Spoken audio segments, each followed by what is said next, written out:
how we doing? Welcome back to the channel. Today we're going to be going over different Glock generations and the differences between those generations. So in front of us we have three different generations. We have a Glock 19 Gen 3, we have a Glock 19 Gen 4, and we have a 43X, which I don't think they consider a Glock 5 or a Generation 5. It has Gen 5 characteristics though, so we have that orange follower in the magazine, we have that beveled end of the slide there, and we have those forward slide serrations, and you know that's the common thing that we're seeing in those Gen 5s. The 43X does not have the ambidextrous slide stop though. It does have the ambidextrous magazine release you can put on the other side right there. It does not have the ambidextrous slide stop on the other side though. I personally don't like them. I like it on the one side. I'm right-handed, of course, I can say that, right? So we'll get right into it. The guns are safety checked. We have no round in the chamber. Each slide is locked to the rear, and there are no rounds in any of these magazines, so we are all set to play around with these. Okay, so start with the Glock 19 Gen 3. So this is my personal Glock 19 Gen 3 that we have a couple different things I've done with it personally. So I have the, went over in my other video, if you've ever seen that. Put that up a few weeks ago. I go over some of the specifics I've actually done with this gun. Have that extended slide stop right there from Zev, the extended magazine release from Zev, and I also have a competition guide rod guide spring, competition Voodoo barrel threaded suppressor. Don't have the suppressor again, just have the threaded barrel there. And honestly guys, this is just a personal thing for something I just want to get out there. Glock has really great out-of-the-box barrels. If you look at online, any of the forums out there, or you look up any of the groupings, they show different competition barrels with groupings and what they hold, and Glock is pretty high up there on the list with all the rest of them. So you don't have to try to get a different barrel just because it looks cooler, something like this, a little different than what you're going to see with one of these, where it's pretty basic. I like the basic look. You don't have to have something nice and new in there and flashy. Again, it depends on what you want, depends on what you need. But for me, I wanted to get a threaded barrel just in case that one day I do get that tax stamp and I get that threaded barrel, I'm gonna want that on there. So I do have that for now. I do have that other stock barrels in case I need it. But for now, I'm running this barrel specifically. So again, let's get over into the Gen 3 characteristics that you don't see on your Gen 4 Glock 19. So we probably break this down here.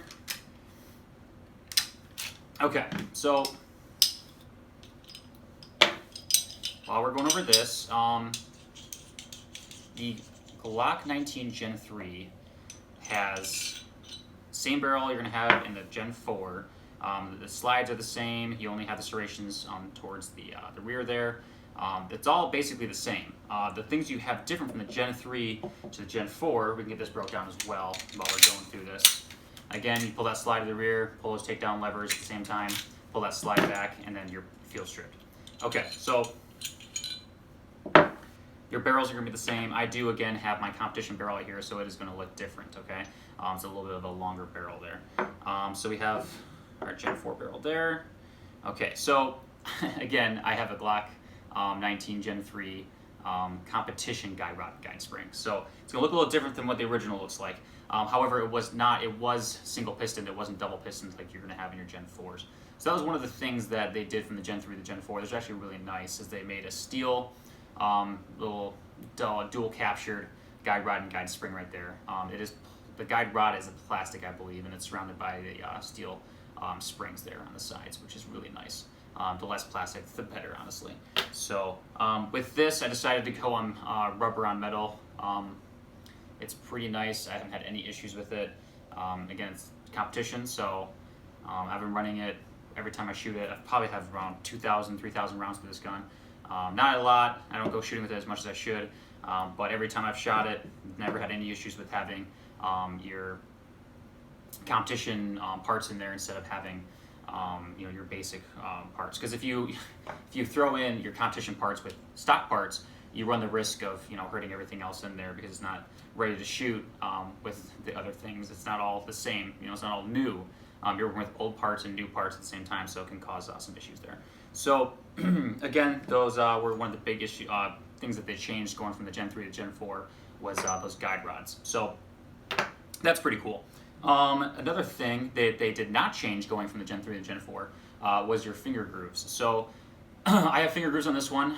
Again, this was stippled for me. My buddy did a great, fantastic job of stippling this. He kind of got at me in the last video for saying he did a bang-up job. So he did a fantastic stipple job on this. Couldn't be happier. All right. No. It was stippled. It's great, and he stippled around the finger grooves, and it made them even pop even more for me. And it feels fantastic for me. But they did not go away with that in the Gen 4. You still have them on there. A lot of people will bevel those out and get rid of them and flatten that spot out, so it kind of looks like your 43X right there, and it's just flat. Again, for me personally, I really enjoy having the finger grooves. For me, my fingers, it fits perfect right in those grooves, especially when you stipple around it. It feels like it's not going anywhere. If you stipple in front of those finger grooves and they work for you, that's gonna stay right there. It's not gonna go anywhere. So that's really nice. And they did not get rid of that in the Gen 4s. Your Gen 5s, you're not going to see it. 43X, you're not going to see it. A lot of the people in the Glock community did not like it. They didn't care for it. So that was one thing that they made sure they changed when we went to the Gen 5s. So again, going through the Glock 4 or Gen 4 and the Gen 3. Looked at their slides yet. So the slides again are going to be the same length. Same color, everything's the same. You can always switch out your sights. So these have the Glock night sights, the ones I have at work. This is my work gun again. The Gen 4 Glock 19 is my work gun. And we decided to go with the night sights on ours, the Glock night sights. They're not Trijicon night sights, they're the Glock night sights. They offer them, and they're actually pretty nice. They're steel, they're not plastic, so they're not like these ones where they're gonna come off and break on you if you're trying to rack it on something to, load it around in the chamber. So yeah, they changed that, and that's pretty much it with the sights that they changed on there. And I actually went with Zev sights, so I went with blacked out rears and your tritium in the front. So again, I think I mentioned this in my last video. I'm not really married to these sights. I actually really like the Glock night sights. They're actually pretty nice. So I'm probably going to invest in some of those and put them on my 43X. But yeah, so the slides are the same. There's not too many differences between them. On the lowers, everything pretty much stay the same. Again, you only have your slide stop. It's only on one side, it's not on the other like it is in the Gen 5.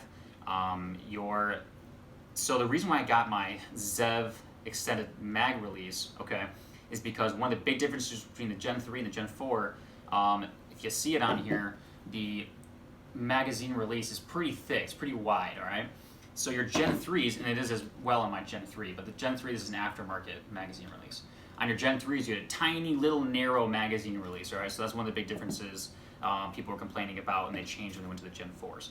So on your Gen 4, you get that big magazine release. And it looks pretty much the same on your Gen 5s right there. It's gonna be a big fat magazine release. So that's one thing that changed that people were complaining about. I think pretty much the slide stops are pretty much the same as well. Again, I have an aftermarket. I think mine's a Tango Down Laird Vickers. That's what I have for my aftermarket slide stop, because again, in the Gen 3 is very narrow. So when you try to get that slide back and try to release it using your slide stop, you couldn't always hit it up because it was pretty flush with the slide. So that's one thing I changed again on my Gen 3, just so when I have that slide to the rear and I want to use, instead of using my hand on the slide, I want to use my my thumb on the slide stop. It was kind of hard to hit, so that's one thing I replaced on there that was actually pretty beneficial. So that's the Gen 4, that's the Gen 3, and then some of the things that changed in the Gen 5s, which is actually pretty nice. We can go through that really quick. So you have, I talked about it a little bit earlier, you have your beveled slide stop here at the end. So that's really cool. That's really nice. I like it's rounded off. It's not like a straight line on the end of it. That's a pretty cool concept. I like it. A little more ergonomical. Then you have those 4 slide serrations, so you do those press checks. So those are pretty nice. I always just, load around the chamber, I present, and I'm ready to go. And then there is a chamber indicator right here. So it depends on what kind of shooter you are. If you want to be doing the press checks before you go out and push out, and before you start firing, that's on you. What I do is I visually, when I load a magazine in and I rack my slide, I will always visually see the round going in the chamber. So that's just what I do. That's what I train to, and that's my standard. It just depends on what kind of shooter you are. So let me break this down real quick for you. Okay, so we have the differences between our guide rod and guide springs right here. Again, not much of a difference. It's the same thing, just a little bit smaller because it's a 43. So it's designed the same way as your Gen 4 right there. So that's not so bad there. Now the magazine, you have a Gen 4 magazine and a Gen 5 magazine. So there's differences between those. Obviously, we're looking at a single stack. We're looking at a double stack right here, but we're just looking at the differences between the actual magazine. You have your orange follower, black follower.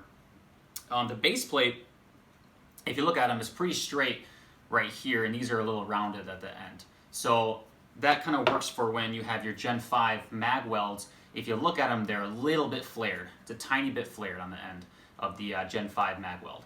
So you have that, and you have this little round at the end of the base plate, kind of goes in a little bit easier. So when you have your straight, magazine weld at the bottom here, and you have your straight base plate, it still goes in. It's just tiny little things that make a difference. And that's, I think, what Glock was going for with changing the end of the base plate there, and the tiny little flare you see on your 43X. Your Glock 45 has it. All those Gen 5s, I think, have that tiny little flare on the back of the magazine weld. And it'll look a little bit different. We'll compare them here. So if you look at the ends, they're a little bit different. Not too much, not too different, but it's just going to be a little more ergonomically correct, if you will. It doesn't look too bad. A little more pleasing to the eye. It's not too blocky. All those people complain about Glock looking boring. It looks a little bit better now, a little more sexier. So that's one of the other differences there. What else did the Gen 5 have? If you actually get the Glock 43X and with the way it came out first with the silver slide, at least the place I went to, they had aftermarket sights on their silver slides. I'm not sure if that was to help them actually sell the silver slides, but because they're not selling very well. But I had to hunt this thing down to get this black one. And I didn't cover this in my last 43X video. However, this black slide was released factory coated black. It's not a slide. It's not a serration on there. Or Cerakoted, excuse me. It's not Cerakoted. It's an actual black paint job from Glock because they're releasing them in black now because of the whole outrage that they had. So if you can find them in black, good for you.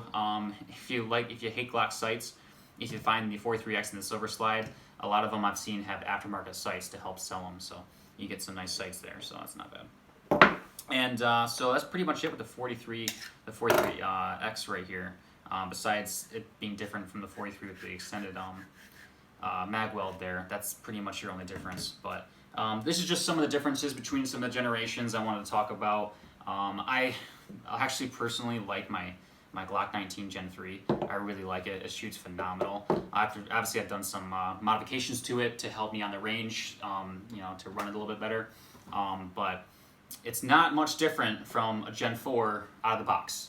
So all this has is a back strap on it, and it has the Glock night sights, and everything else is standard out of the box. So other than that, it runs like a dream. So it's all Glocks are like that. Yeah, I'm a Glock fanboy. Obviously, all the videos I do are about Glocks, but I've honestly never had a Glock mess up on me. I've never had a Glock mess up on me. They always are running smooth, no stoppages, no malfunctions. I've never had any issues, especially with the Glock 43X. Again, I'll be sending another video out probably around next week or the week after. I'll be putting a video out of the 43X and me going to the range with it, my thoughts on how it shoots. I'll show you my shot groups from what yard lines I'm at, and we'll go over there and we'll see how it actually looks on the range. But what about you guys? What do you think? Do you like Gen 3s, Gen 4s, the new Gen 5s? Tell me your thoughts. Thanks for watching, guys. Appreciate it. Bye.